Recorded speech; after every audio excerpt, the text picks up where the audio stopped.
Guno gamba na Bruce the Holy Ghost. Agambye ki? Tikumanya okugamba niyo okukira akushemeze konkano oija kukigumira. Ekyokugamba nanye kikabe kitine ensonga.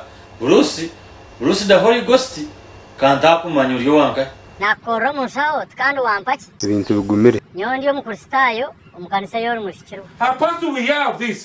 Mbwenu nkuyambe ngambera turebe. Buruza mwana okwagambisa kihaji. Eba nange. Ati iwe ngwenu mushikirwa w'ekanisa. Nani nyenda kubuza nani nyenda ngambere. Agamano gagiye go kutekatika ngweje kanisa ya Ruhanga nogitwara mukama kagawe niki.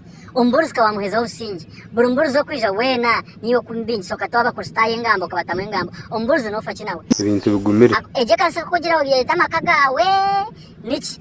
Wenje nonango ababuruzi bona bo kwija bakoregyo ebyo kukunda. Na ata nanyenda kugamba nyo Bruce the Holy Ghost nija kushomesa. Agambye ki? Nde kana agaruko ha. Ogwo mburuzi nagumana jana ashashura abantu ngo baturwanise. Takwija kutubaza ate niyo kandi wareta yanke mbe nawe no bagamba. Bisha bitika no shamu no mwana yo ugamba no nyoni ngamba no mwana. Agambye ki? Ata nabiro mwana.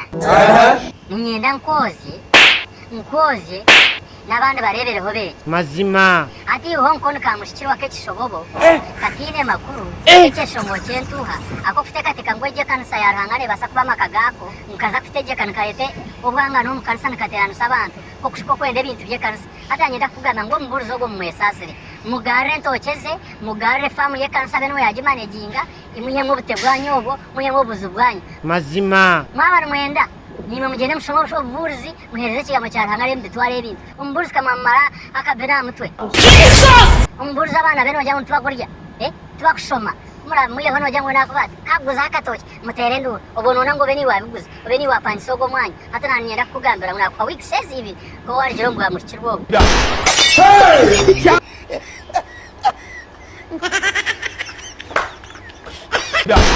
Hey!